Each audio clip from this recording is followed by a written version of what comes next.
سلام سلام، من خدا هستم. آره، خدا. فکر میکنید چرا انسانها خدا پرست هستند؟ چرا به خدا ایمان دارن؟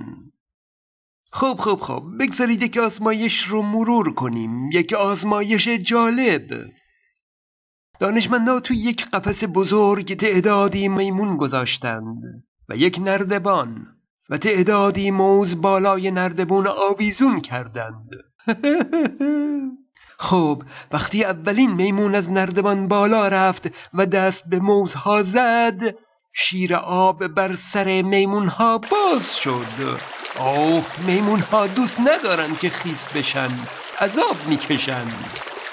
بعد از چند بار تکرار این حادثه کم کم میمونها متوجه شدن که رابطه‌ای بین برداشتن موزها و ریختن آب بر سرشون وجود داره.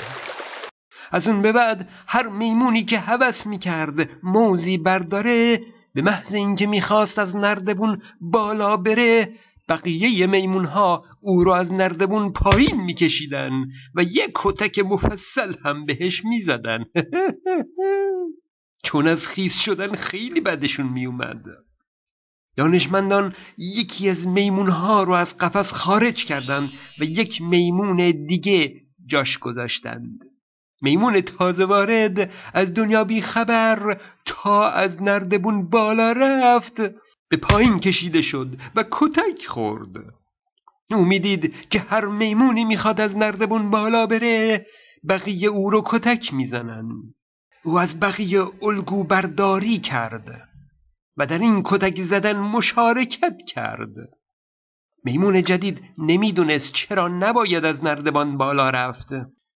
او هیچ وقت توی قفس خیس نشده بود، ولی چون میدید بقیه میمونها این کار رو میکنن و نمیگذارند میمونی از نردبان بالا بره، او هم این کار رو میکرد.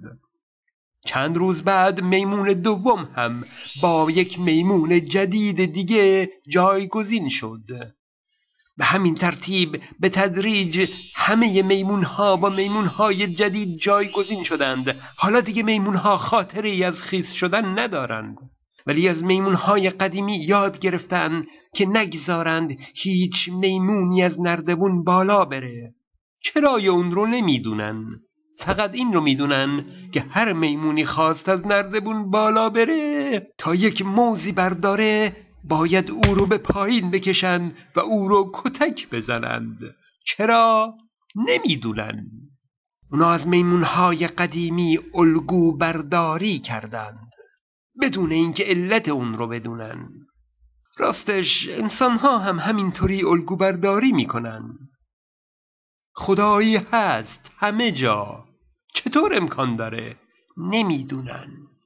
باور خدا تنها الگو برداری از گذشتگان است، گذشتگانی که از زلزله و طوفان و رعد و برق میترسیدن، علتی برای اونها سراغ نداشتن، اونها رو نشانه خشم خدا میدونستن. مردمی که میکروب ها رو نمیشناختن، علتی برای مریضی و عفونت و فاسد شدن مواد غذایی نداشتند، اونها رو نشانه های شیاطین، ارواح و جن میدونستند و اون حالا الگویی شده برای مردم قرن 21. با وجود کشف باکتری و ویروس و دلایل علمی، همچنان وجود روح و جن رو علت بسیاری از مسائل میدونن. هنوز مسلمون ها برای خسوف و کسوف و زلزله نماز آیات میخونن که اینها رو نشانه وجود خدا میدونن، انگار که خدا تغییری در کائنات به وجود میاره تا خسوف و کسوف شکل بگیره. زنانشون حجاب میکنند، چرا؟ نمیدونن. مردانشون بر حجاب ناموسشون غیرت دارند. علت این غیرت خشن چیه؟ غیرتی که بارها باعث جنایت شده. نمیدونن، فقط الگو برداری کردن. فقط میدونن که باید غیرت داشته باشند، همین. هنوز بسیاری از مردم علت مشکلات رو چشم زدن میدونن.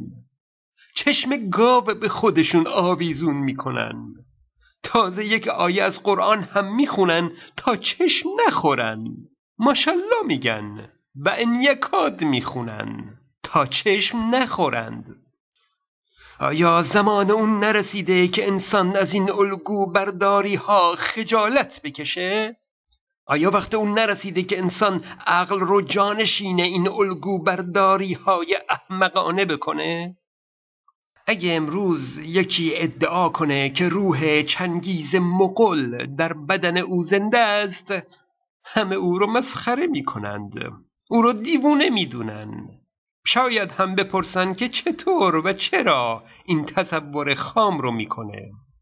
اما اگر بر اثر الگو برداری از یه سری آدمای قدیمی و بیسواد هزاران نفر ادعای او رو باور کرده باشن و به روح چنگیز در بدن او ایمان داشته باشند، دیگه کسی او رو دیوونه نمیدونه. مردم میگن شاید واقعا اثری از روح چنگیز در او باشه.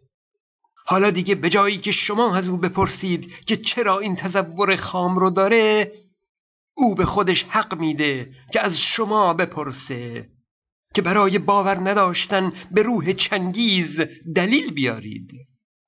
در ضمن دیگه او به خودش حق میده که خشونت به خرج بده، چون روح چنگیز بیرحمه و همین خشونت میشه گواهی بر حقانیت ادعای او.